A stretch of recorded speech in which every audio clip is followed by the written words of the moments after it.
Well, when it comes down to very basic fundamentals, all we have are our lives. Our lives are the only things that count.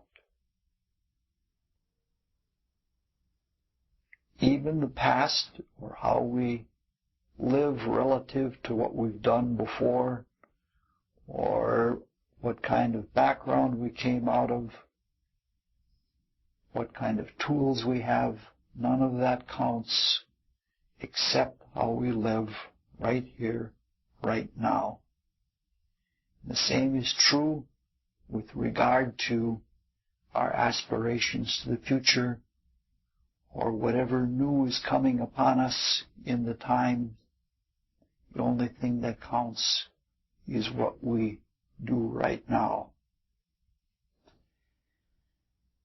However, because we don't have a clear continuity of consciousness that runs from the heights of our spiritual subsistence down to the depths of our material beings, we have a very partitioned consciousness.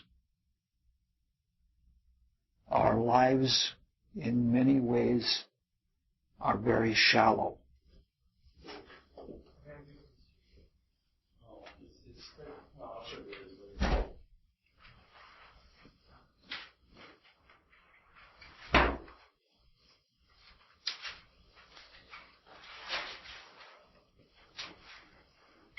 We have a partitioned consciousness, and in this partitioned discontinuity,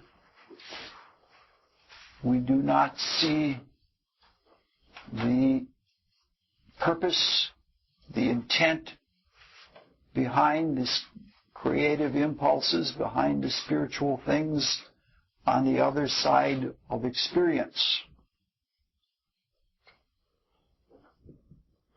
We don't see all of the antecedents. We don't see what is there. So we're swept along in the partial discontinuity. We are carried along by causes set in motion in the past, or by things flowing onto us from the future. We don't follow the consequences back to their origins. We don't even really meet the future and swim upstream into it. We let go of the past too easily, or are looking at the past too easily. So our existence, our consciousness, both in the inwardness of our being and in the flow of existence, is very shallow, extremely shallow.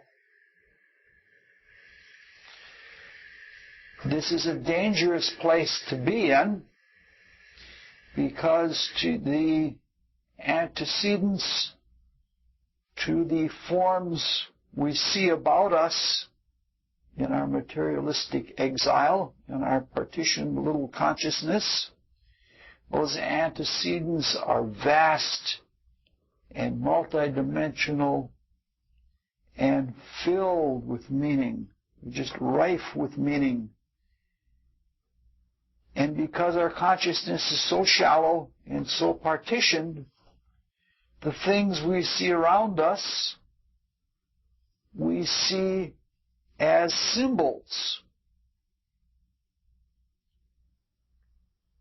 We don't see them for what they are or for what they represent.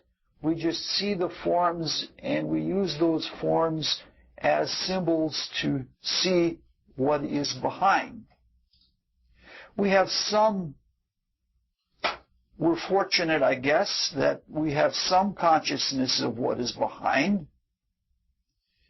But we often, I think history, for example, mistakes what is germane to the experiences we have, and history tries to say what is important about our times or about the times that came before us.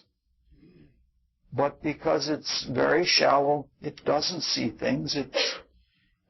We have a very mistaken notion of history, what our life means. If somebody tried to tell us what our life means, it would seem very shallow indeed. Somebody who hadn't experienced all the feeling of it. And so symbols can't possibly represent everything that is behind them. So we have to see experiences as full as possible. We have to see them in their totality. Not only do we see things partially in our partitioned consciousness, but we see them with a selfish subjectivism, which is probably the reason why our consciousness is so shallow and so partitioned. My friend Al Dong remarked on this at one time relative to someone seeing things for what they are. He said, Christ, a great being, came to visit us as humans, and what did he do? He served us with unctuous compassion and gave everything he had for beings that were weak. And he said, look at the way we treat beings that are weak and that are dependent on us and that are our charges. We treat them as food. And in a very selfish way at that. So only with continuous consciousness from one end of the pole of existence to the other, from cause to consequence and from consequence to cause, from the height of spirituality to the finality of materiality, only then can we know the truth of anything. So what we're saying is that in our shallow consciousness there is a partitioning, and it is exceedingly important how we live our lives, how we go into each moment so that we don't have to live in a symbolic existence, hemmed in a partitioned little room with symbols that, though they have a life of their own, represent something that we can't see. It's not surprising that people don't like to be seen as sex symbols or symbols of wealth or of anything like that. In all of this, we are exceedingly... I didn't even start the machine, did I? Oh, yes, I did. Absent-minded. How about in the moment? It is exceedingly fortunate that our partitioning is not complete and total. We do have intuitions about things beyond our immediate experience. We are partially awake in our thoughts and in our feelings. We are somewhat aware in the antecedents to the things we see around us. We intuit things about the future, and we can understand things about the past and how it lives in our present moment. So our consciousness is vaguely expanded in the moment because we do remember the past and we do anticipate the future. But in the limitation of our consciousness, we tend even to see moments of time symbolically. Even the now, we cannot take it for what it is, and we use as a crutch symbols for representing the moment. So, for example, some moments are represented astrologically in horoscopes, so that a horoscope represents a record of the moment, and it is a symbol of the moment, and through that we try to get into the moment, because our consciousness is so distracted that elsewise we would lose the moment and sleepwalk through it without knowing it. Even when we look at a horoscope, we realize that the planets are not stopped, but they were somewhere before they were at the moment of the chart, and they will be somewhere other than that after the moment of the chart. But the horoscope of a human being represents an initial impulse for an entire life. So like the entire moment that is our life, which begins with birth and ends with death, is seen in one symbolic picture.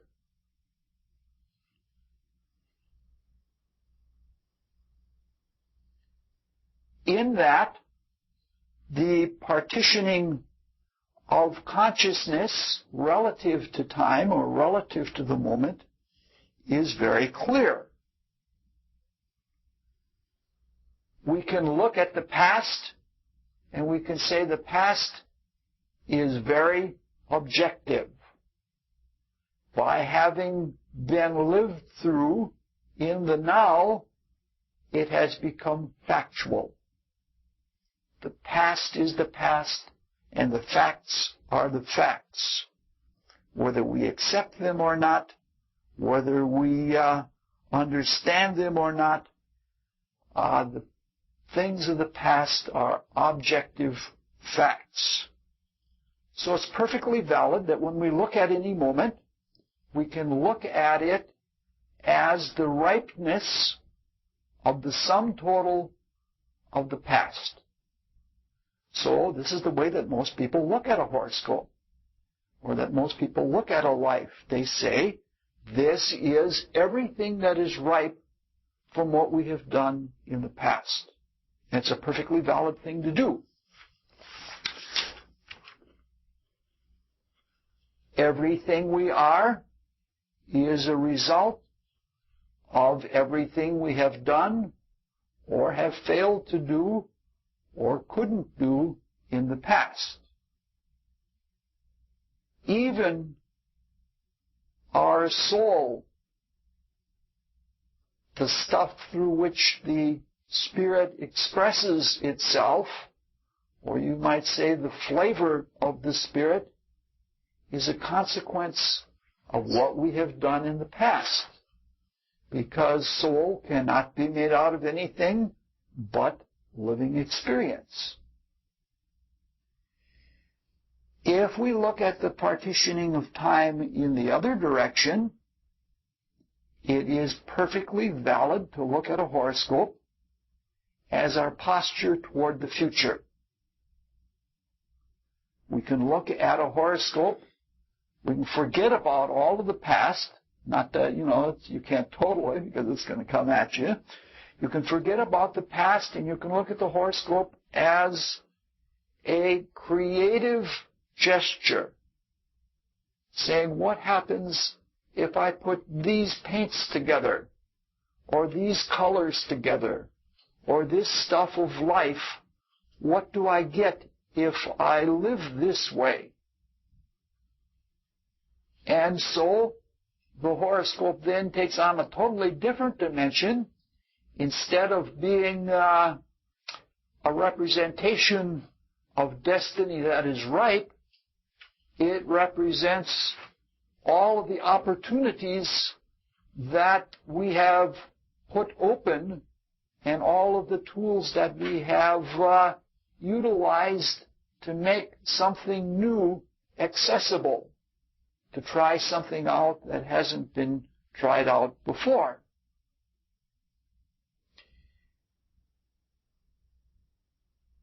It seems that in this partition of time, that it is important when we look at the two streams that run into the moment, the causes from the past, the creative impulses from the future, it seems that there are wise ways to look at both of them. For example, if we want to understand the present relative to the past, the wisest thing to do is to go from consequence backwards to cause. Because the effect of going forward grinds one into the experience more deeply. The forward-going motion materializes one or brings one into an experience. Therefore, if we want to transcend an experience, the wisest idea appears to be to look backwards, and as we look backwards, we can see exactly how this consequence has its antecedents in the things that have come before. Likewise, it is wise when relating to the future to take the present and to fan out into all of the possibilities that could be, because that affords the greatest opportunity for creativity and for doing something new and for trying something in a way that hasn't been tried before. The only other options that we have are leaping options. That is, we can leap into the past and go over the same thing all over again. But all that does is grind us into the experience that we already have that we don't seem to be able to free ourselves from. In a similar way, if we leap to conclusions and try to get back to where we came from, we miss something that is extremely important. So, as we expand the moment, or as we understand the partition of time relative to the two streams that flow into the present, it is always wise to take from the moment and to expand outward in both directions. This is a theme that we're going to follow for the next few talks. It's going to come up in various ways. We're going to talk a little bit about the psychology of sin, probably the next time that we meet. This, by the way, is snake lore, if you haven't recognized it yet. It's a very, very slow way of getting to snake lore, but this is what it really is. In any case, it is true that there are streams of consciousness such that causes are initiated and sustained and followed through on in the present, and they become future consequences and future causes. In a similar way, ideals or possibilities or aspirations of the future do flow back on us from the future, and they tend to make us youthful in the same way that taking present causes and following them out make us aged and wise. There is an youthening quality, and we know this from the story of Merlin, who kept getting younger by seeing things from the future backward. All of this can be seen relative to the zodiac, but I think it would be too much of a side trip to go into it now, so I'm just going to pass on it.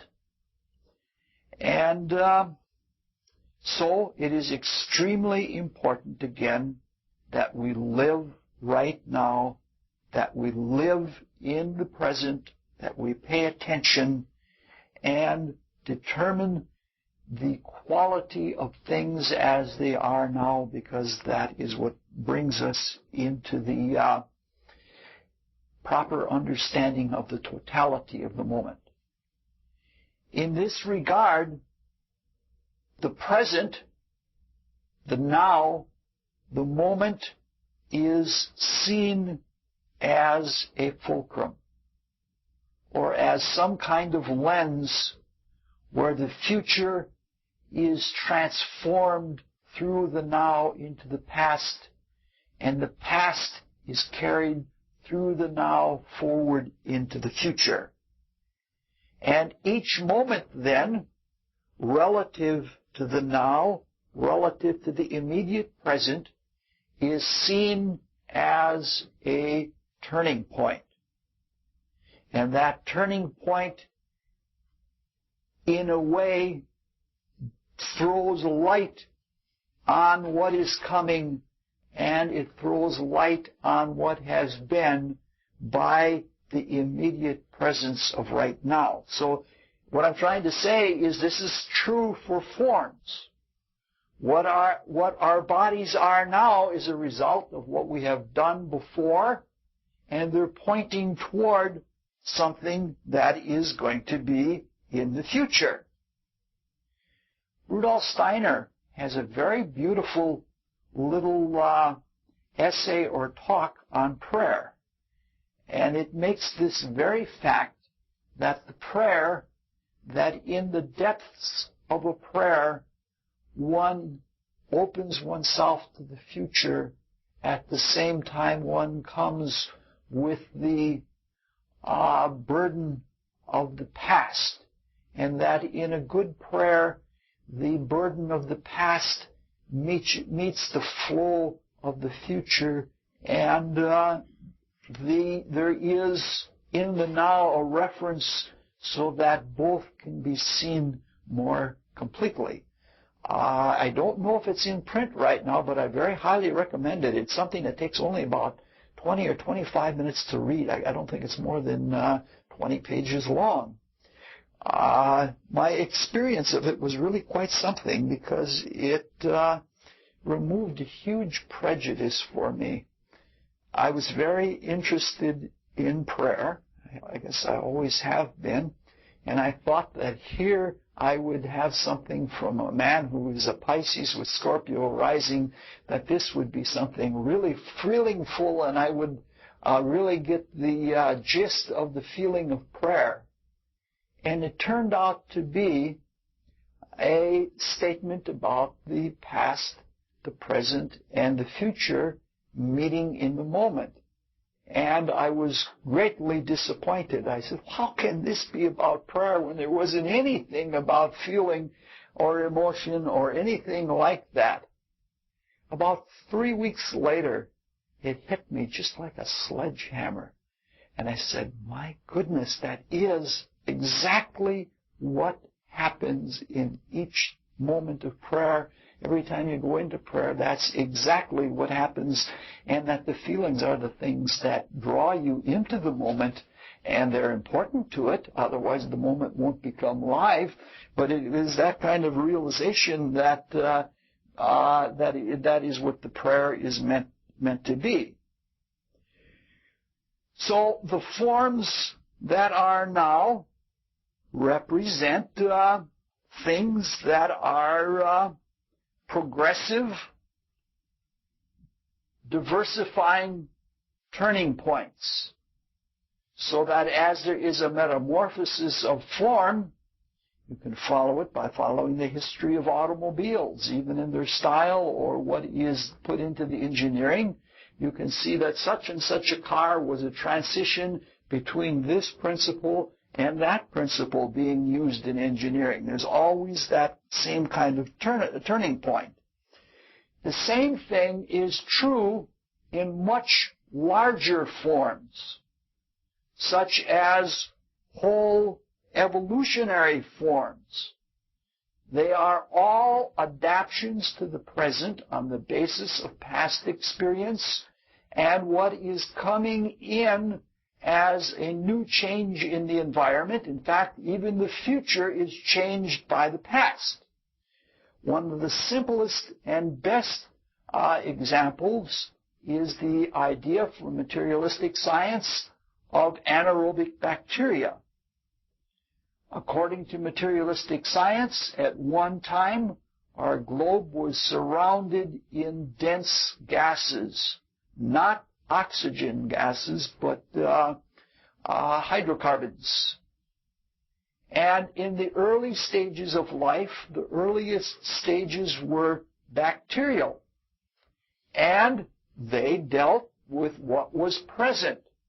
And so life developed first as anaerobic bacteria, which lived off of the methane and other gases in the environment. But when they metabolized, or when they lived off of these gases, they changed things. They released the oxygen, and they forced themselves to change because they couldn't live in an oxygenated environment. And so they had to go underground, and they had to evolve into oxygen utilizing forms of life. And so then this is something that takes place over millions of years. But living in the moment and solving the problem of the moment, how to live right now in a methane environment, and doing so well produces the way the future is going to be. Even our bodies right now, and even the adaptations to conditions right now, even some of the what seemingly most follyful things are turning points for anticipating the future. Did you know that the word cosmetics and cosmology come from the same root, from the root cosmos? And so that when people do things cosmetically, like plucking hair out of eyebrows or putting color to accentuate eyes or something like that, they recognize something that is a special point of beauty in human form, and they are, in an artificial way, preparing the conditions for the future, the way we're going to look in the future and the way we're going to exist in the future. You can take even negative things, have a very adaptive character. If you take smoking, smoking seems a thoroughly disgusting thing, but the fact is that we're coming to a time when there's going to be less and less oxygen in the air. And we're going to have a better kind of way of utilizing oxygen and maintaining and expanding our consciousness. Now, this doesn't justify smoking, and it doesn't make it a non-destructive habit, but the ways are such that even in very repulsive activities, people are learning something, such as to learn how to deal with less oxygen.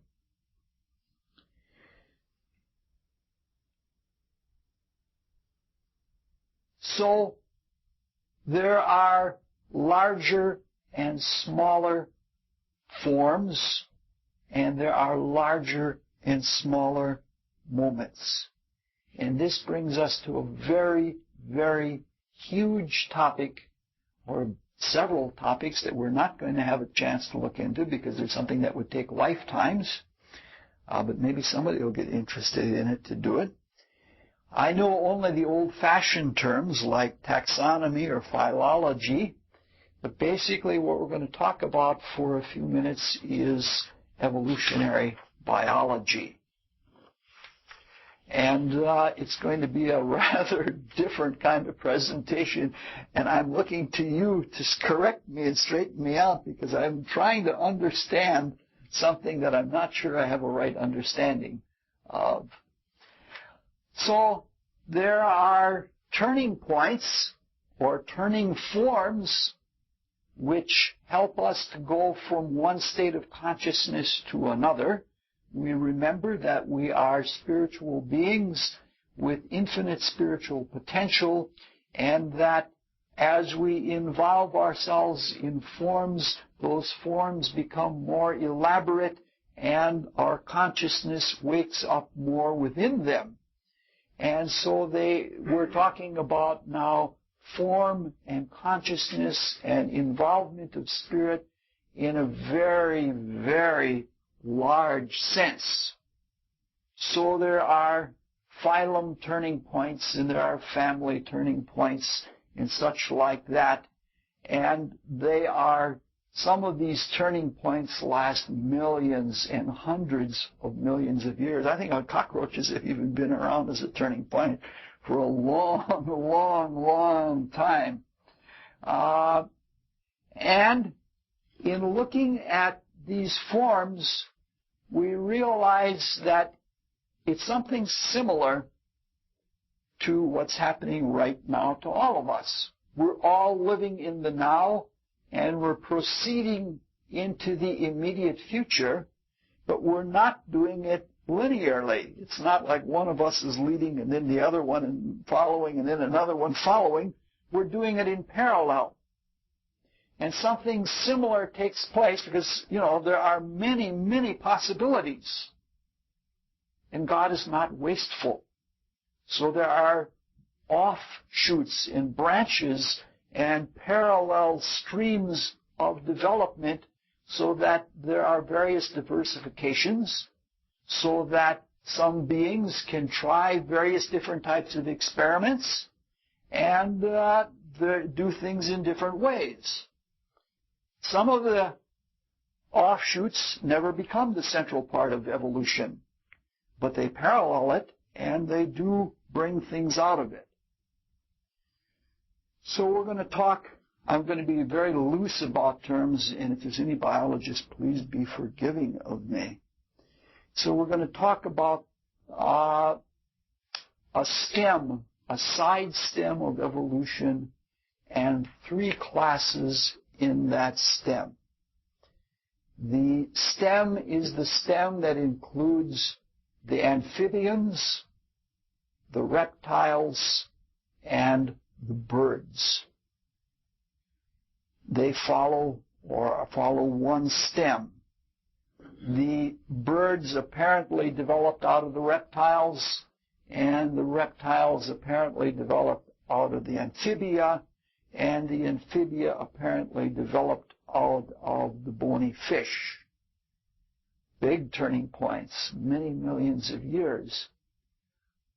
The reason we say apparently is because I don't have the clairvoyance so that I can see and tell exactly how forms developed and how those forms have changed since the original partings of the ways.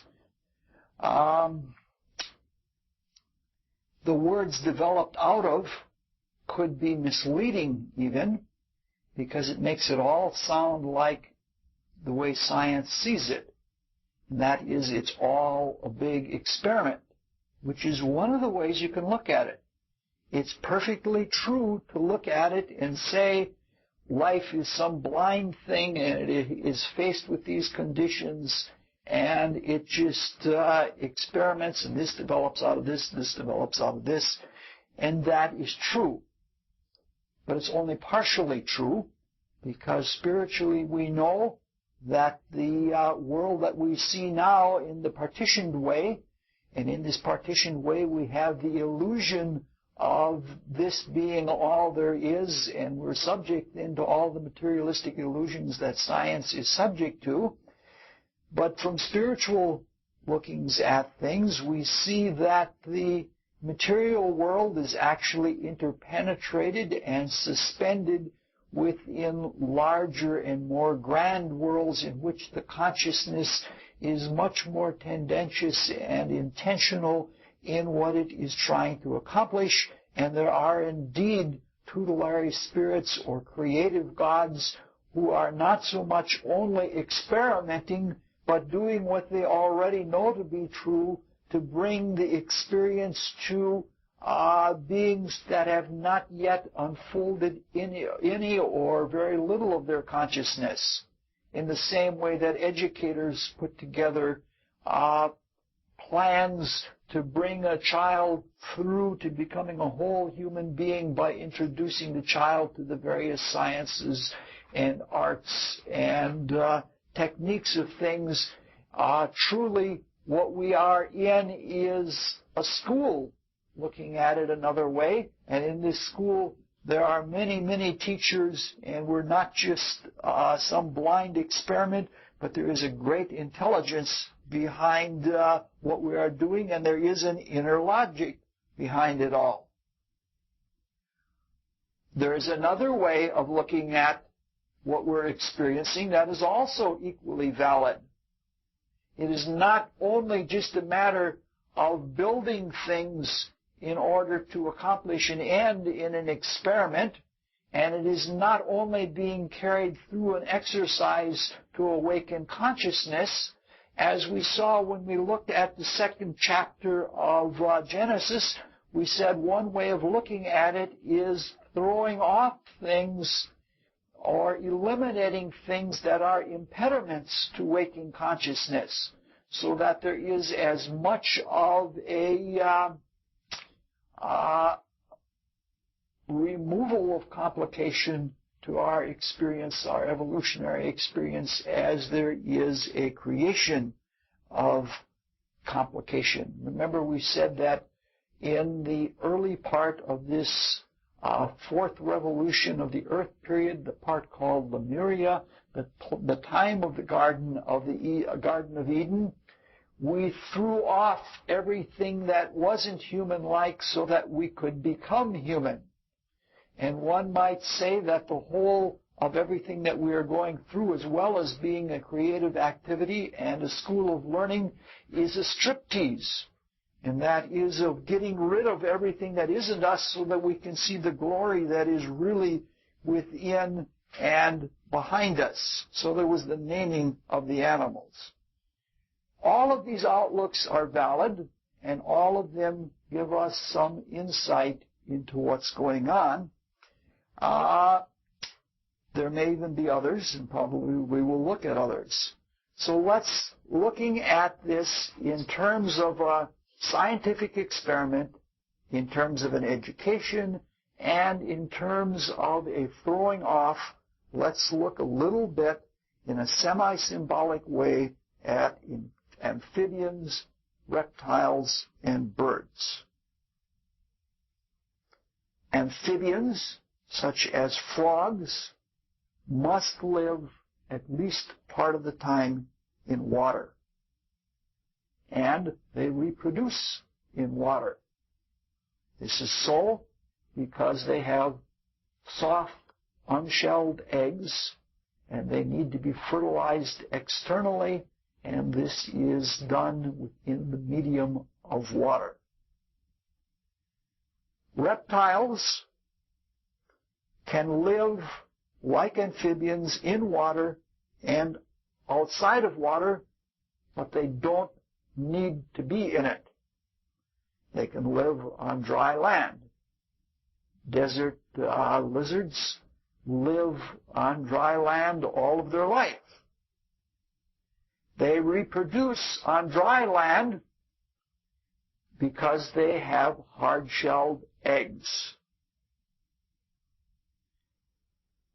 Turtles are at one end, and desert lizards are at the other end. The hatching or the reproduction of reptiles, like that of amphibians, is impersonal. It's done by sunlight or some external form of warmth. Birds live completely out of the water. Sometimes they live on the water, but completely out of it. They reproduce outside of water. Some reproduce actually put nests floating right on the water. But the reproduction or the hatching of the eggs is personal. So between these three classes, we see a transition in element. The amphibians have to live in the nutritive, protective element of water, the maternal element, till we get to the point where we have the reptiles living mostly out of water, and finally the birds even separating themselves from the two lower elements, earth and water, altogether, and flying into the air. They have adapted to their conditions in order to take advantage and to do well in the water. Amphibians have a moist, slick skin. Reptiles living in the air have a hard shell or scaly skin. And birds have feathers. So they have progressed from being accessible to the nutritive side of nature, to the need to be protected, and finally to have the external part to be aerodynamic, to be light and flowing. So there is again a progression.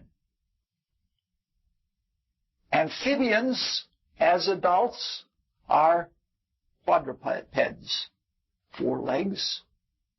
Reptiles are very pedular. They go from no legs to 2 to 4. Birds are bipeds. Amphibians and reptiles are cold-blooded, and birds are hot-blooded. Not warm-blooded, but hot-blooded. And this brings us to a principle of elimination and impediment and the development of faculty that we were talking about a few minutes ago. We're going to look a little bit at some of the characteristics that differentiate the consciousness of one species and another.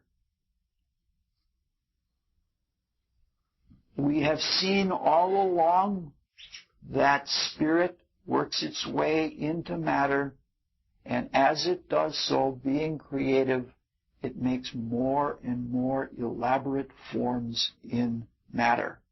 And it becomes more and more awake until it becomes completely indwelling in matter, in form, and when it does so, it becomes self-conscious.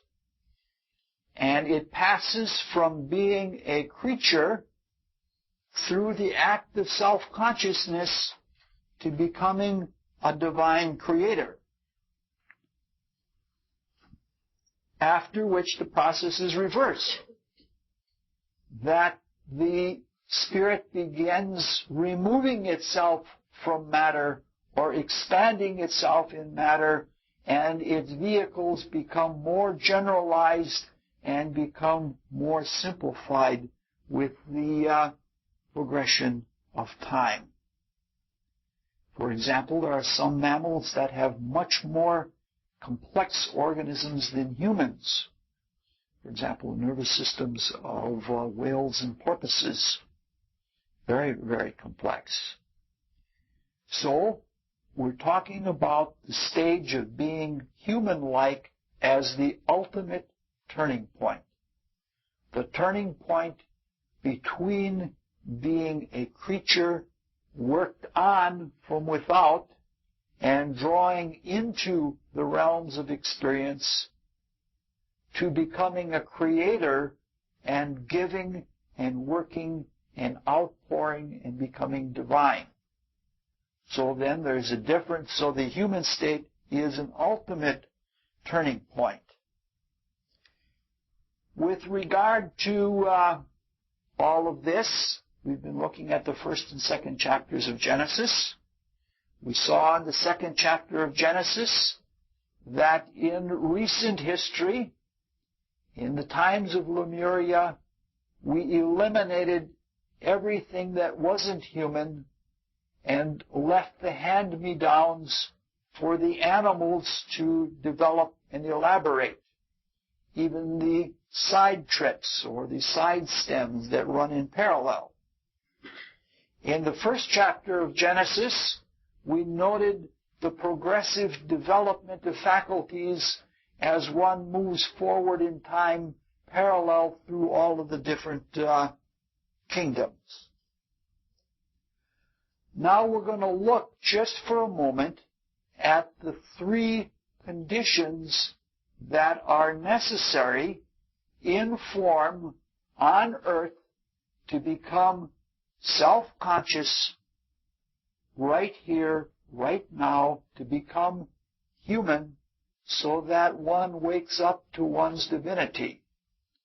There are conditions, physical conditions that we must attain to in form in order to be able to do that, to wake up and be inside and be able to look at and affect the internal world. There are three primary conditions. One is exclusively relative to externals. One is both internal and external, and one is completely internal. The first condition is an upright spine that is vertical to the center of the earth, with the center of intelligence pointing away from the center of the earth.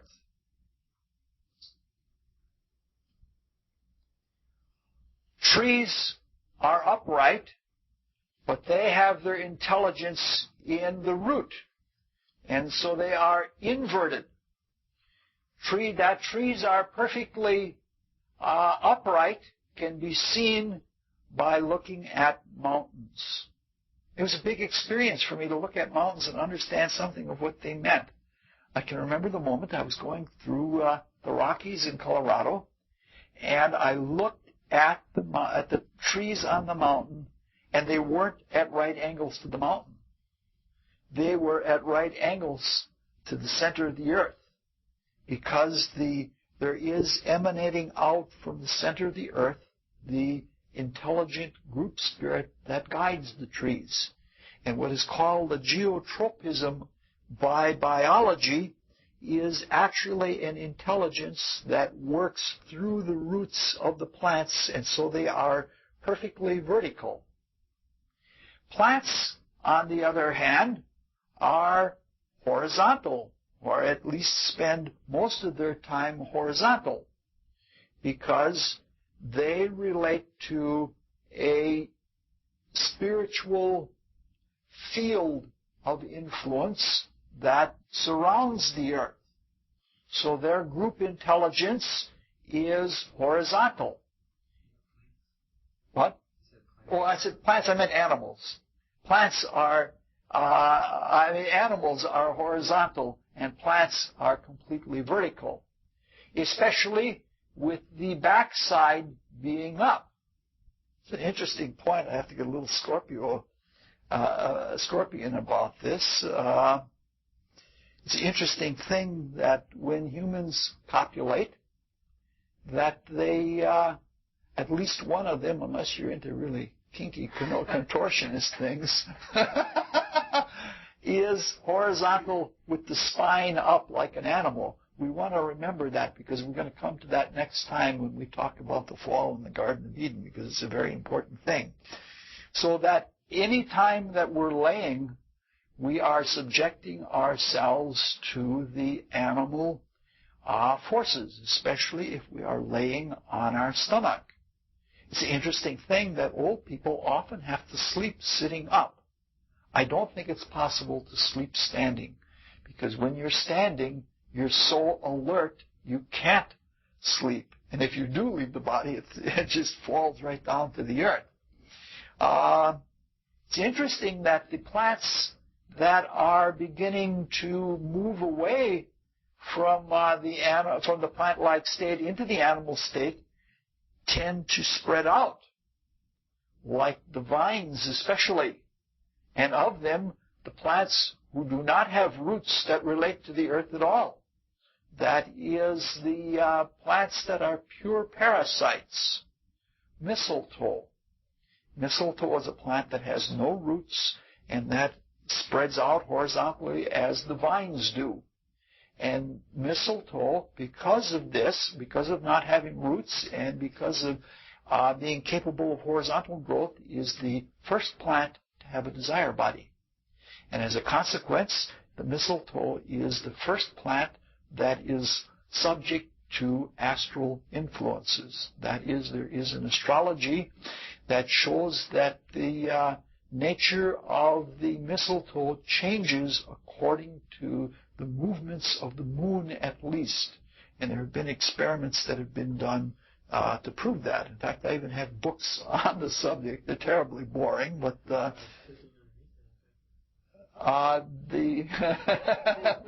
that's why it is, because the ultimate desire, or the primal desire, is love. The mistletoe is supposedly the first plant that manifests it, but still has the plant-like innocence in its desire, and that's why it is supposed to be a plant of love. All right. I learned a couple of words. Did you say a moon at least? Yes, that you can see that the mistletoe changes in its chemical nature by the movements of the moon, especially the phases of the moon, and to some extent what other planets it's interacting with. If you want, I can lend you a book sometime. It's not very exciting. All right. So to have an upright spine, one had the most effective and the most efficient motion with an upright spine is to be bipedular. So the birds, even though they have horizontal spines, are experimenting. They're far enough along that their relationship to motion on the surface of the earth is bipedular. So the first condition for waking self-consciousness is to have an upright spine with the intelligence forced away from the earthly forces and in the direction of the heavens, aspiring upward. And this condition is completely an outward condition. It's how we relate to various group spirits, to various tutelary intelligences. It is only when we are heavenward completely with our intelligence and alert and wide awake that we free ourselves as much as possible from external influence. The second condition is warm red blood. And this is going to get us into a big, long side trip that is interesting, at least I find it. We note that the second condition actually has two parts to it, redness and warmth. And we're again in one of those very, very huge subjects that we're just going to fly through it in a big hurry. Physicists, material physicists, when they study light and the color that is within light, they differentiate between color in live light and color in dead light, though those are not the terms that they use. In terms of beams of light, projected light, there are three primary colors: blue, green, red. In terms of reflected light, that is dead light, that is light that comes back to us after having been reflected off of objects and having some of the light absorbed, there are also three primary colors of pigments: blue, yellow, red. We're trying to get at red here. So if you take beams of light, if you take blue light, green light, and red light and mix them in various combinations, you can get every hue of light, from white to every wavelength on the spectrum. If you take pigments and want to work with reflected light using blue, yellow, and red, you can get all the colors in terms of pigments. We are dealing with evolution of living beings, and we're going to go to getting to red blood by looking at blue, green, and red. Okay. We see around us in the material world of creatures, we see three kingdoms. We see the mineral kingdom, we see the plant kingdom, and we see the animal kingdom. And then there are all those millions of kingdoms that are humans, because each human is a kingdom unto itself. And so there are many, many of them. Technically, in a very technical way, the minerals are not live because they do not have differentiated forms, nor do they have differentiated bodies of life. They do not have etheric vital bodies. But between the mineral kingdom and the plant kingdom, there is another kind of kingdom that is often classified with plants, and it is the kingdom of fungi. And fungi are not really live in a way. They do grow, but they cannot take living light. They cannot take living life directly from the sun. They can't take it from the source. They can only take it by drawing it from dead forms or drawing it from the excess of living forms. So therefore the fungi are sort of pseudo-plant minerals or pseudo-mineral plants. There are also bacteria, but bacteria can belong to either the plant kingdom or the animal kingdom, depending on where the recapitulation is beginning. So the fungi are creatures of rot, and their function is reductive. They reduce the forms from all of the other living kingdoms, including all those millions of human kingdoms. They reduce it back to the mineral kingdom. So there is a special relationship between the fungi and the mineral kingdom. So this gets us to what we want to get to. We're going to say that, in a way, relative to the process of life, that the fungi represent the mineral kingdom. Now we're going to make a big chart here. We know that all of the kingdoms are reflective projections of spiritual states. That is to say, the qualities of the threefold spirit are reflectively projected into matter in such a way that their consciousness is represented in the different worlds and in the different kingdoms. If we remember, the highest attribute of the Spirit is the divine Spirit.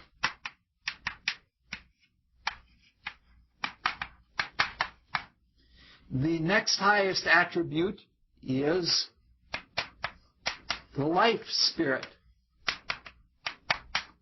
And finally, we have the human spirit.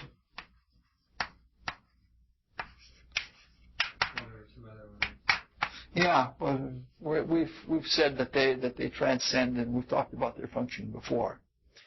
Now, the way it goes is that the divine spirit is reflectively projected because it is the attribute of power. It is projected the deepest through the lens, and it is in inverse. It is reflected into the mineral kingdom.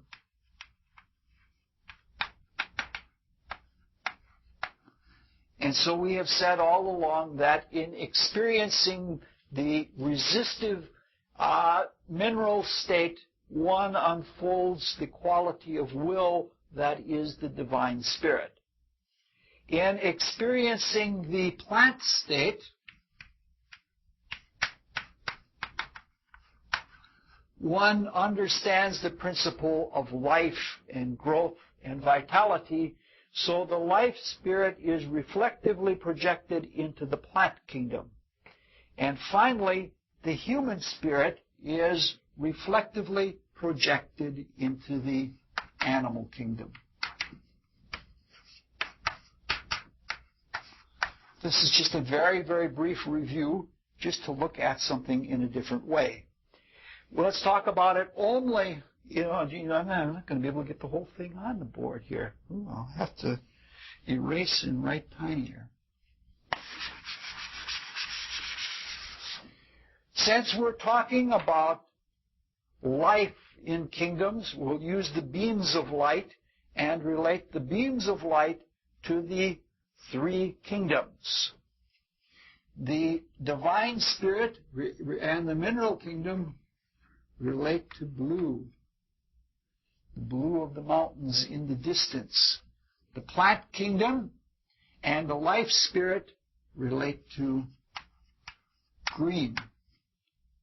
And the animal kingdom and the human spirit relate to red. Now, this is not symbolism. This is actually has to do with stuff. If we take the fungi as plant minerals representing the mineral kingdoms, there are bivalent metals that relate to each of these colors and that represent each of these kingdoms. So that here we have cobalt, here we have magnesium, and here we have iron. Cobalt, even in its flame tests, comes out as green. Now, the way it works is that there is fundamental to each of these levels of existence, there is a molecule that is almost identical that utilizes blue, green, and red, or cobalt, magnesium, and iron, and the molecule is almost identical, except that the only thing that changes is at the heart of one is cobalt, at the heart of the other is magnesium, and at the heart of the other is iron. For the mineral kingdom, or the fungal mineral kingdom, it's called cobalamin. Sometimes we know it as B12. For the plant kingdom, it's called chlorophyll. And for the animal kingdom, it's called hemoglobin. Why is cobalt in the divine spirit flame test green? Cobalt is blue. It's cobalt blue. You just said green. Oh, did I say green? I meant blue. Yeah. Cobalt is blue. If you look at each of these substances, cobalamin is blue, chlorophyll is green, and hemoglobin is red. it's such that there's an interdependence between all of these, that the animal kingdom cannot exist without taking in chlorophyll from the plant kingdom. And we know from the study of blood that there's anemia. If you don't take vitamin B12, you can't properly develop hemoglobin, and you become anemic. So there is a relationship between all three kingdoms. This kingdom has to do with form, or the breakdown of form. This has to do with life, and this has to do with motion. There is, if you like, will, growth, and desire. Each of them has a function. It turns out that there is even a planetary rulership for all of these, if you like. There is Saturn for the mineral kingdom and the cobalamin. There is the moon for the chlorophyll. And there is the Mars that is necessary for the production of hemoglobin. These form the three primitive planets. They are at the base of everything. In fact, Saturn is considered the most primitive planet, the Moon the next, and the Mars the least primitive of the three primitive planets. So, we get then to this gets us vaguely to the redness of the blood. The physiological function of hemoglobin is to give oxygen to all of the cells. And the oxygen is to get to all of the cells so that they can live, and they live by burning. It is done that there's a temporary weak bonding of oxygen to the iron in the hemoglobin, and I think 97% of all of the oxygen is delivered by the weak bonding, and 3% is delivered to the cells by just being, what is the word? Impressed right into the gas, right into the blood itself. Dissolved oxygen. It's dissolved right in. And so it produces oxygen produces a burning. The metabolic process is a burning process. So a being cannot desire or cannot move toward a thing unless it is able to metabolize. And to do that actively, one has to be able to take the energy that comes from the sun and to be able to specialize it to its own corporal being and then express it, so that the general power that radiates from the sun is taken in through the plants. I don't know the relationship between the cobalamin and chlorophyll. Tim might know that and might deliver a lecture after the lecture and tell us all about that. And eventually, in the higher animals, it becomes red blood. Yes? I think I read that vitamin B12 does not exist in plants. How do you get vitamin B12? Can you get it from plants? You can get it from everywhere. The only thing that will keep you from getting vitamin B12 is if you wash your food. If you eat just plant stuff alone, you will not get it. But if you eat anything like cheese, it's fine. Or if you eat plants without washing them, you'll get it. Because the place that it's the most rampant is in sewage treatment plants. And whether you know it or not, nature is not as clean as you think it is, and in some ways we're living in a sewer just as much as we're living in a vital life. It is true that septic conditions are somewhat separate from clean vital conditions, but not completely so. If you knew all of the sepsis that was around us, you would be aghast. This is why there's so much protection in the body.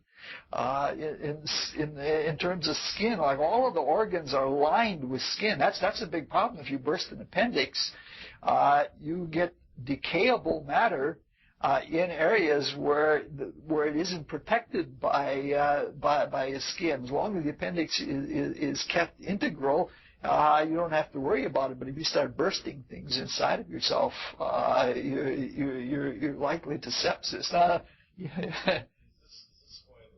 Invented the so-called living machine was given such resistance to implementing it around the country because this is actually a demonstration of occult principles.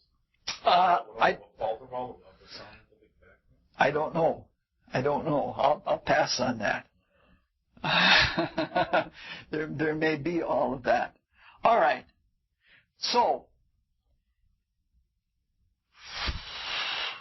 desire then is a way that we express ourselves from within outward. Whether it is a hungry animal seeking something outside of itself, it has to be internal enough to seek out and reach it. And if you follow from the first place that I believe red blood appears is it in clams already? There's a liver in clams, but I don't know if there's red blood or not. The lower species have psilocybin instead of hemoglobin, so they have some transitional materials, so greenish red. Yeah. I think you get to worms and you've got good red blood. Yeah, okay. All right. I haven't been studying up on my biology lately. I really want to study it, but I want to study hundreds of other things, but I wouldn't sleep. I'm already sometimes, twice this week, I've stayed up until almost 2 in the morning. I got interested in reading pretty words and I got carried away. So there is some kind of a circular independence here. In order to express desire and to live within, one has to metabolize in order to be within, and to really be within, one has to have warm red blood, and in order to have warm red blood, one must be able to metabolize. So there's some kind of a circular dependence, so that the process of coming inside the body and having the warm red blood is a cycle or a whole in itself. It's impossible for plants to come to self-consciousness because they don't have a self. They don't even have a threefold spirit. They have only the divine spirit and the life spirit. They don't have a human spirit. In the animal kingdom, the threefold spirit develops, and as it develops and as it draws in, it becomes autonomous.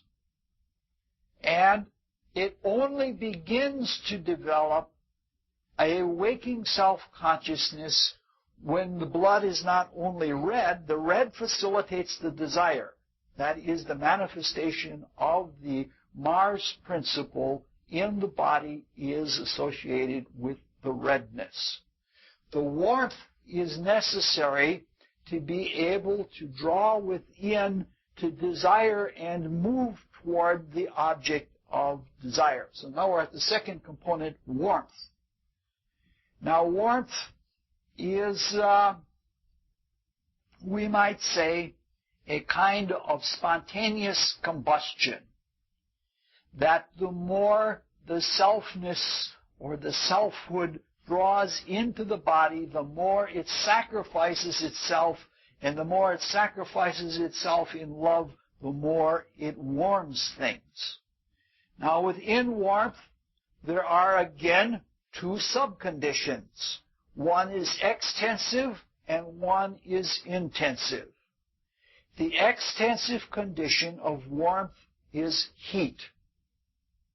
Extensive things always are the measure of matter or of space. That is to say, there's a lot of heat in an elephant, but in a little tiny bird, there's not a lot of heat.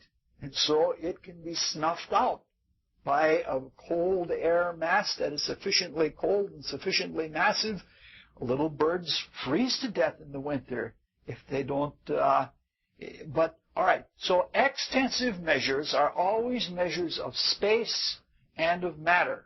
We're not interested in the extensive measurement of heat. We're interested in the other. We're interested in the intensive measure. Because spiritual things, we're trying to get the spiritual consciousness, spiritual things are always intensive. Spirit doesn't care how big or how massive the form is. It cares about the intensity. What causes us to live into the moment is the intensity of our consciousness. And in terms of warmth, the intensity is temperature. Temperature is an intensive measurement and not an extensive measurement. So we now have that there is redness, and the redness has to do with the desiring of things without and the ability to move toward them. And the ability to not have the warmth come from outside, but to come from inside is the matter of temperature. But temperature is, again, a matter of balance. It is a central balance.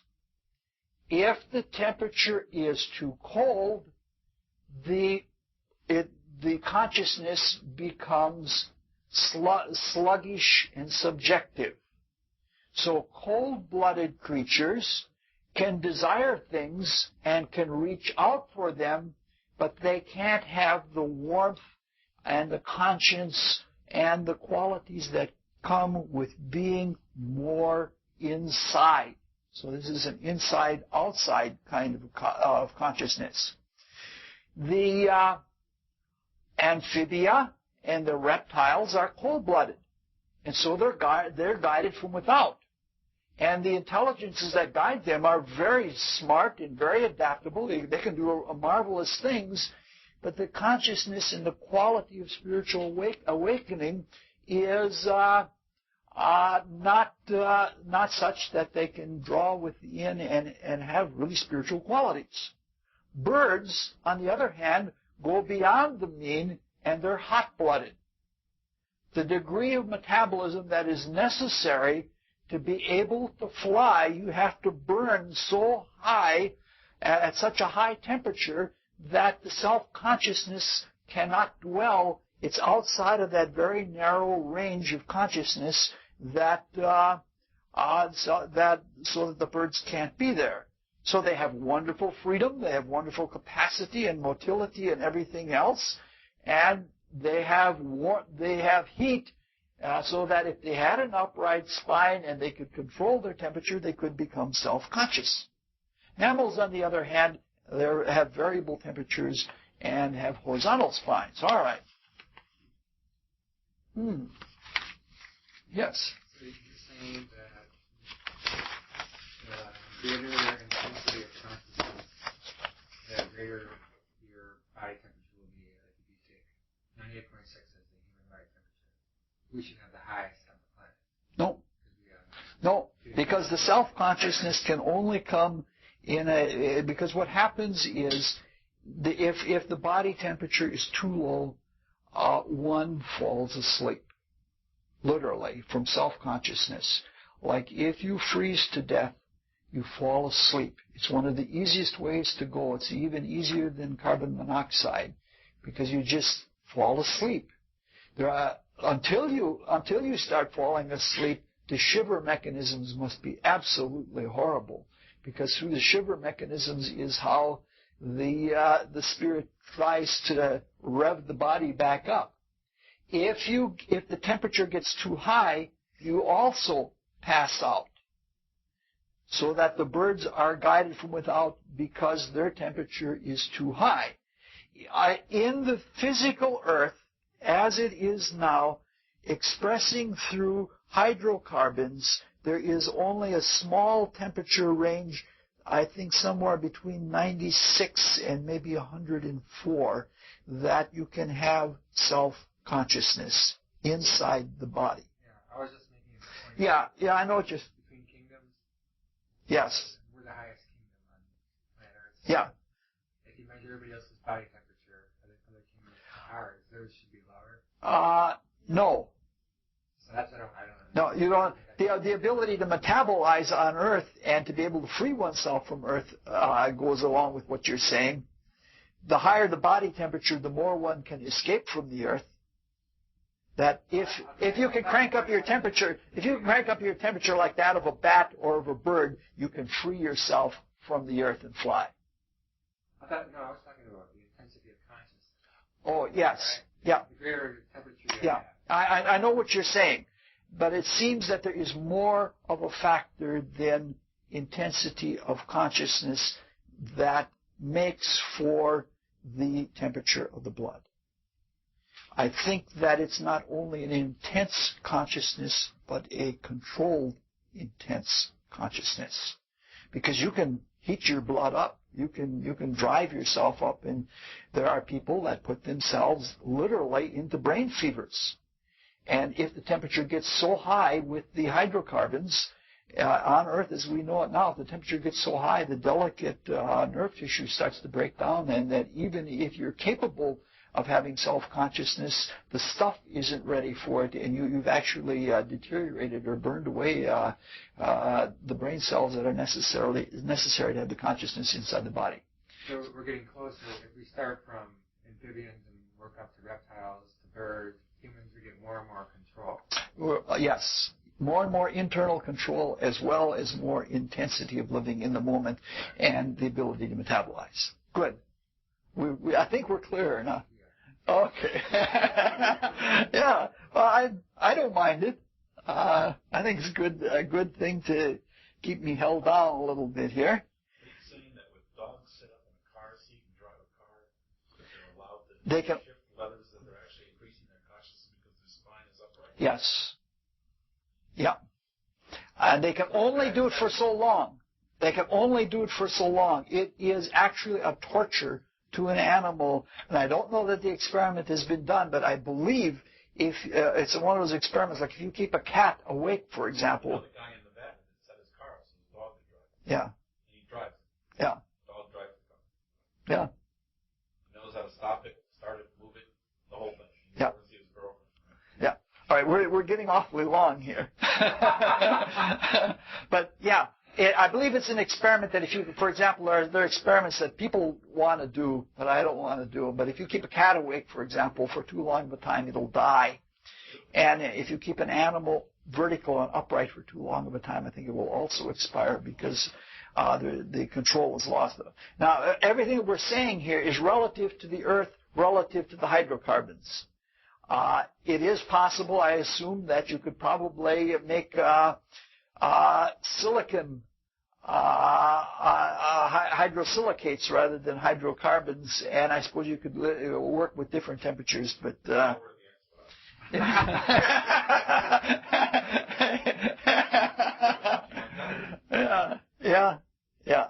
All right. So we have something that relates to the outside, and we have something that relates to the inside and the outside, necessary for exterior warmth and interior warmth. We have to be inside and be able to sustain some sort of balance or controlled consciousness of warmth from the inside relative to the outside world. Most of the temperature balance is maintained in the body, in the head. The head is something like a gigantic radiator in that the blood vessels do not dilate, and a lot of heat is thrown off through the head. But I don't want to, I'm getting a little too wild here. All right. Now we have need to speak about the third condition, and that is the one that is completely internal, that is necessary in order to have internal waking self-consciousness, and that is a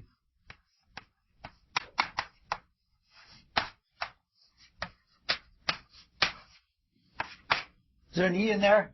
No. Capable of speech. A vertical larynx capable of speech. Birds, again, have a vertical larynx, and they're capable of speech, but they only some birds, and they don't have the horizontal. So the birds are a pretty advanced experiment, or a pretty advanced creation. Now, this seems a pretty trivial thing, but it is really not. It is not just enough for us to metabolize. It is not just enough for us to take things in through our senses. If we just give off warmth, that's a brute kind of giving. And it's not just enough to desire. Once we draw in the threefold spirit, we are divine beings. And divine beings have a need to create and to express that creation as much as they have a need to take in food to perpetuate a body. And right now, the most direct emanatory manner of expressing intelligent, creative thought, the knowing, the cognition of the spirit, to express that and give that is through the larynx. Taking away the ability, and I'm not saying now that people who are dumb and cannot speak, I'm not saying that they lose their humanity or anything like that, but in order to be able to get to have the possibility to speak is the way one directly expresses spiritual intelligence. It is true that we also have a very large development of expression through the hands, but the intelligence is best expressed through the power of the living Word. We remember again that Adam and Eve named the animals, that when they emanated or threw things off of them that were not human, they did that by speaking. Okay, so we have briefly examined the things that are necessary to become human. All right. Yeah, we're getting there.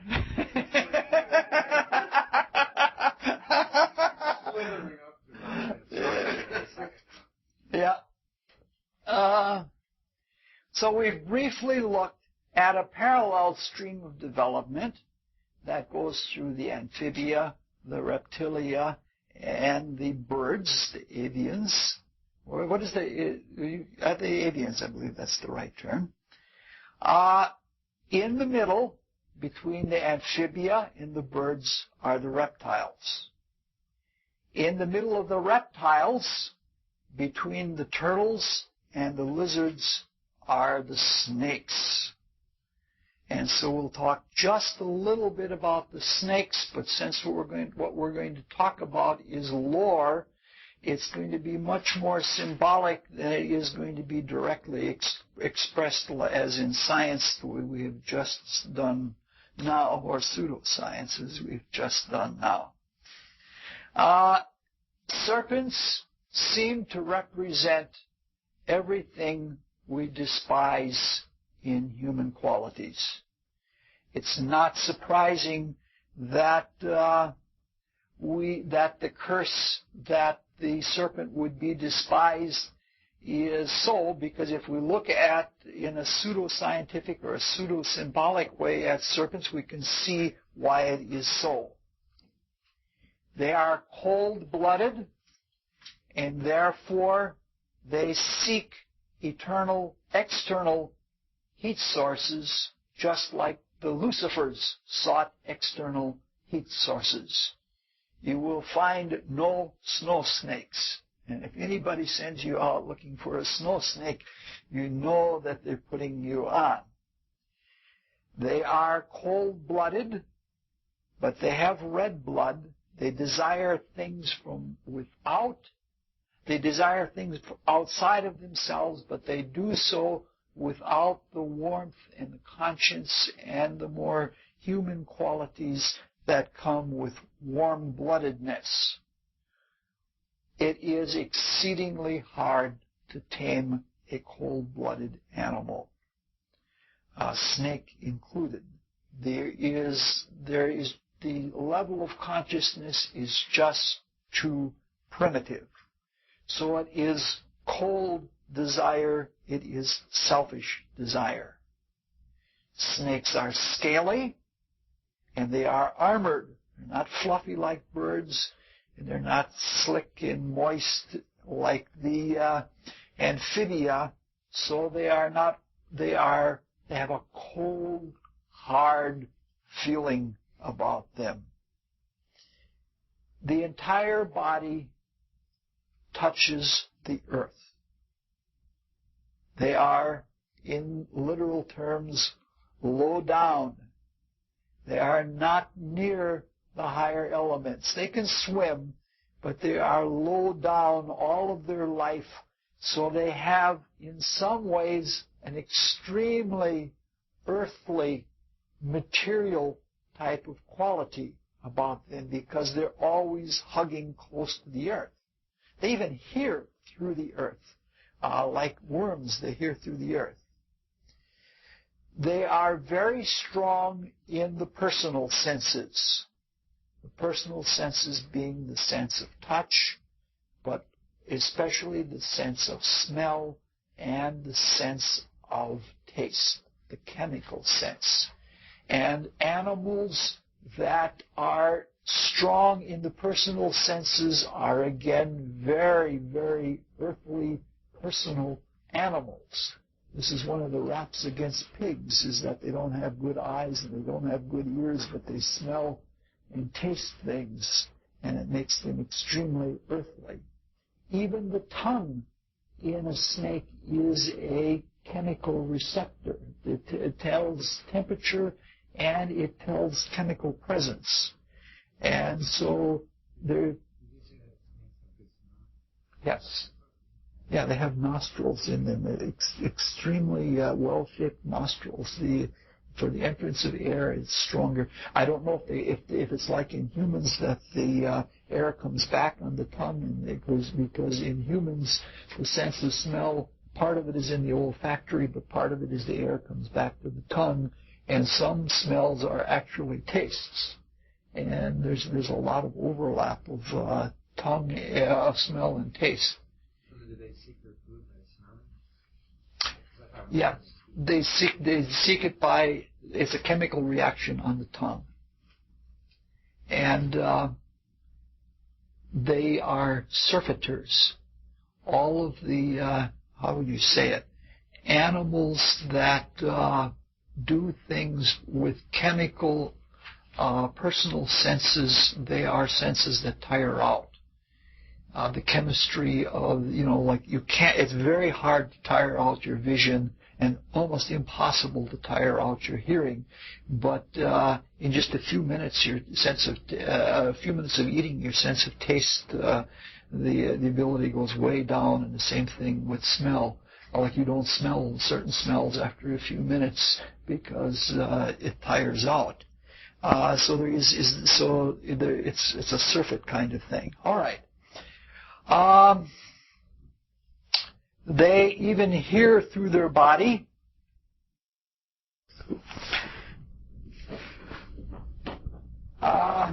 Snakes then are, through the eyes, capable of hypnotism, though some people think that the hypnotism, both of hypnotizing snakes and being hypnotized by snakes, is a matter of movement. I don't know the studies on this. Snakes are carnivorous, and they swallow their prey whole. Even if it's eggs, they swallow it whole. And this is that Lucifer-like quality of doing nothing by parts, when you have to do the all or nothing type of quality, that's Luciferian in nature. Most snakes, relative to other animals, including other reptiles, are to some extent poisonous. And this means that they utilize the Scorpio principle. Most poisons are highly nitrogenous. They are, biological poisons are proteins that are indigestible and that break down other metabolic processes in other beings so that they can't function. So we'll remember that the injecting of foreign substances into the ongoing process is a poison quality, and we'll remember that for later time because we're going to talk about that relative. We haven't talked anything about evil yet. This is 6 talks and we haven't gotten to evil yet. Poison then represents food that is not capable of being digested, you might say. The highest food that we eat is the proteins. And symbolically, what is poison to us in the organic sense is an organic compound that we cannot overpower, but which is capable of inflicting itself on us. The same thing applies in consciousness. There's that wonderful statement in Zanoni that what would be poison to a normal person in terms of consciousness is the most uplifting thing to a person who has been tempered or who has been prepared for it. You know, it is possible, this has been argued now for months on the internet, but the herpetologists said it is so. It is possible to be bitten and poisoned by a decapitated snake. The head of a snake can live for an hour when it has been removed from the body, and if it's shortly after it has been decapitated that it can still bite you and still inject poison in you. So there have been people that have been bitten by decapitated snakes. In fact, the herpetologists that got into the argument said that in herpetology is a study of reptiles, especially snakes. They say that if you do decapitate a snake, it is the humane procedure that you take and you crush the skull and the brain so that it dies immediately, and that it isn't left to suffer. But they were describing it. It's a pretty weird thing to see a decapitated snake's head with the eyes looking at you, yet not being completely dead. Think about that, Orpheus.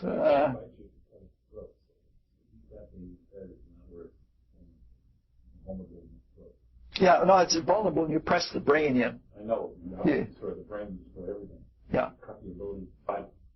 Yeah. Okay. Snakes are without legs, or they have little atavisms in their legs. So this is a throwback even past the fishes, because the fishes at least have the fins, and it goes all the way back to the worms.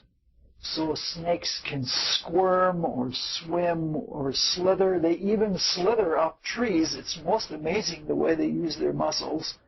So they have no upliftment, no extensive articulation. But they are masters of the spiral. And this is where the wisdom quality comes in. So they are capable of coiling and of springing and of constricting. They do not choke you. Like a snake will not crush your ribs. The way a constrictor works, it works by constriction. Every time that you leave out breath and relax, it goes tighter and it won't let you expand your lungs again, and it keeps constricting until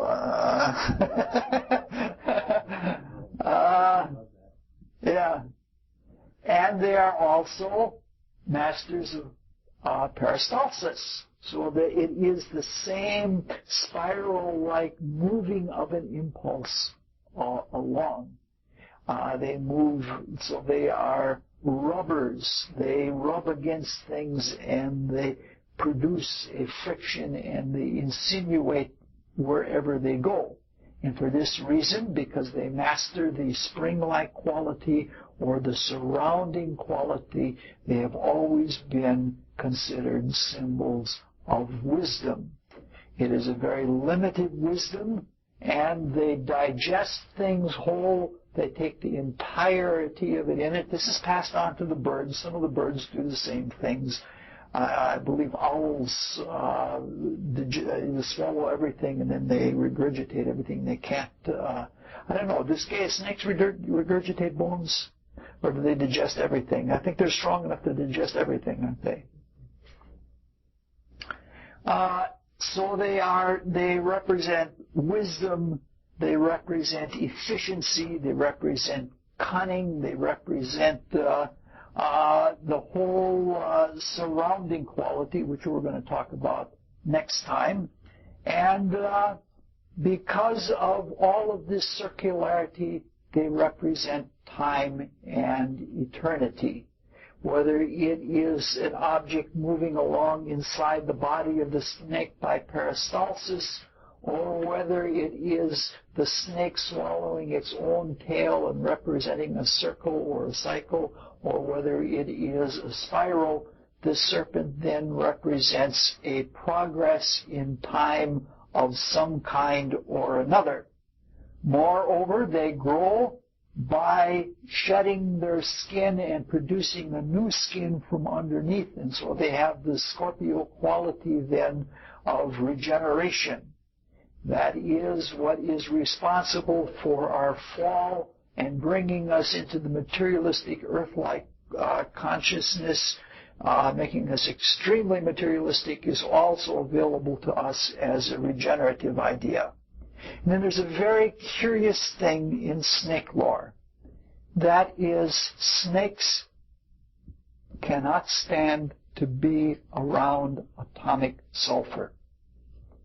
The best way to get rid of snakes, if you find a den that they are in, is to just go out and get sulfur. In the 98% pure state, it's blue instead of yellow. You just drop little crystals or little pieces of sulfur into a snake's hole, the snakes will leave. They cannot stand to be around sulfur. Even though sulfurous foods are their favorite things. Eggs and things that produce proteins are the sulfurous foods. So the lucifers are associated with sulfur and the external kind of flame and the needing to be warmed up. And this brings us right back to the lucifers, which we will talk about next time. Next time we finally get back to the Garden of Eden, though we're going to talk a lot about time again and how time fits into evil and the consequences of evil and how it fits into good. What is atomic sulfur exactly?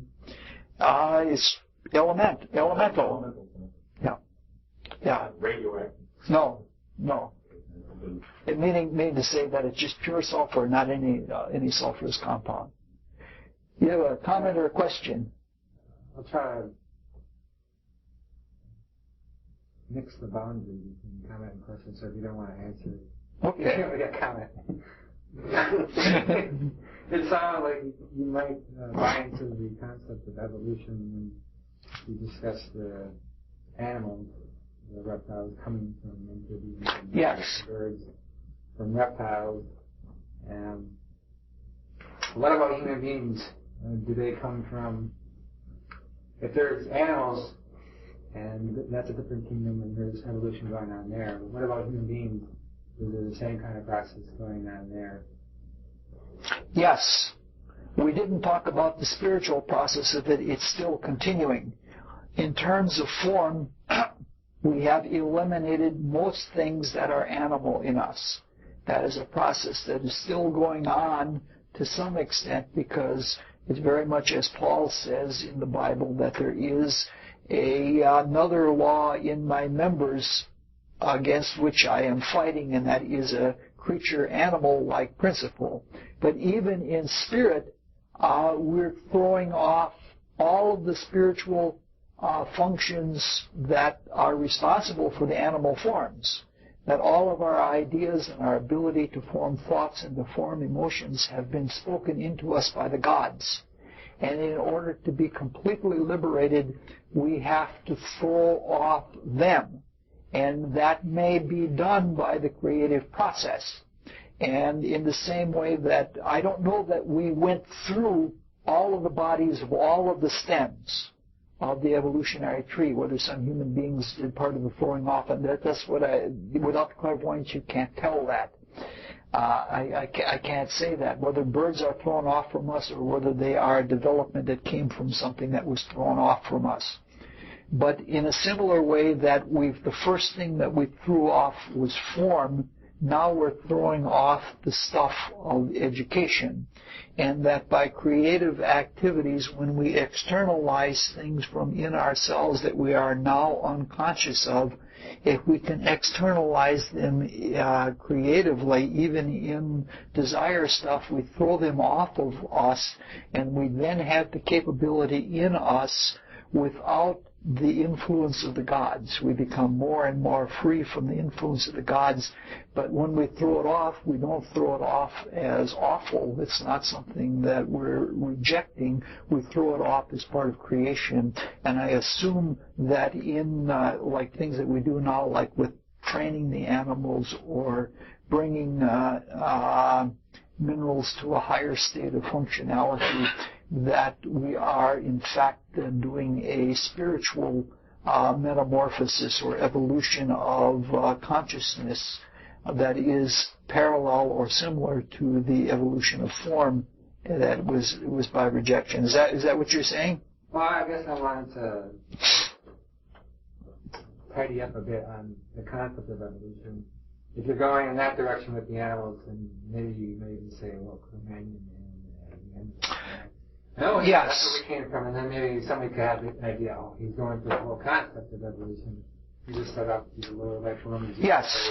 I do believe that there was such a progression, but I don't think that it was exactly as materialism sees it now, because there is always an effect of time, that things progress in time and the leavings are back in time, so it doesn't look the same way. You know what I'm trying to say? There is an effect, that there is an illusion that there's something like a wheel that when it spins forward at a certain speed, it appears to be going backward, and some of the forms that appear in various times in evolution, the residue of them is not exactly the way things, they didn't progress exactly through those forms the way it appears.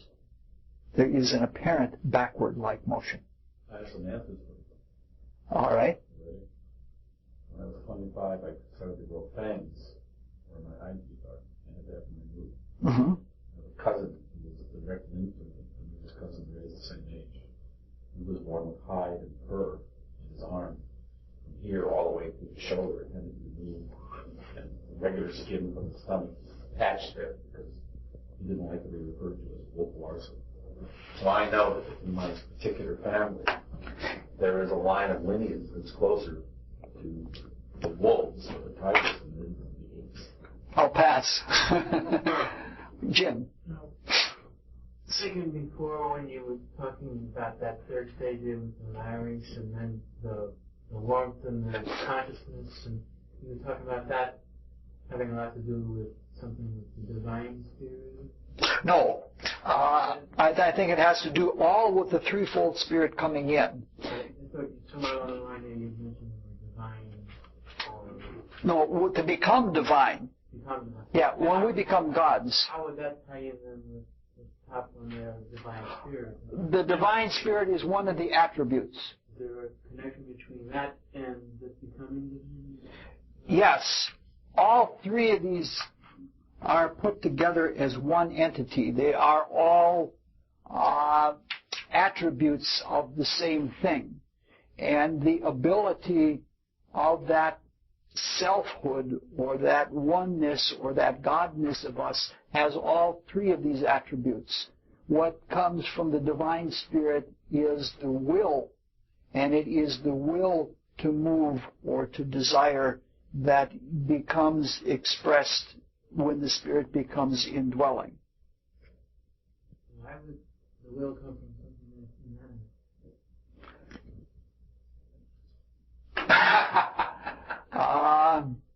That's an interesting question. I think the way we understand will is the will of the divine spirit, the best that we can understand it in us. It's a very hard subject to understand, is as the will to live. Not the desire to live, but the will to live. Some people, yes, subsist, or exist, either one. Some people under adversity or under illness collapse and die very easily because they do not have the will to live. And in some way that attribute of the spirit is not well developed in them, or it is not established in their somatic existence, in their bodily existence. And so when I was saying here about these three conditions being necessary for divinity or for spirit to live within, it is for all three of these together as a oneness. So even, you could say, even in its most inert state, there is still a will to be. Yes. Therefore, a willingness to be, even though it cannot do anything but be. Yes. And that's what the most elementary things in evolution have that. You've got all kinds of things more. Another thing that popped up. Yeah, Saturn associated with divine spirit and light spirit. Yes. Previous times you've shown Uranus as light spirit. Yes. Divine spirit. This is much more cosmological. The other is much more functional. It is in the Saturn period when we were mineral-like that the divine spirit was there, and we're sort of the first fruits or the shuttlecock of this whole evolutionary creation, and that's why Saturn always refers to the mineral or the primitive cold resistant state. It's just more cosmological, less statement relative to the world. Okay. How much of this snake lore is reflected in native Northern American Indian lore? I know some of the Native American myths, but that's not a mythology that I'm really conversant in. It's not something that I am fluent in. Sorry, I can't say. I will probably look it up somewhere along the line, because in this course, probably next year, we're going to talk about Native American myths on the origin of evil. One in particular that I like a lot. It brings in a facet that almost no other mythology does.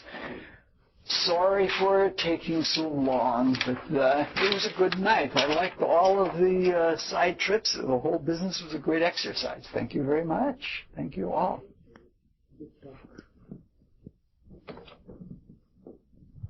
What's in between will and desire?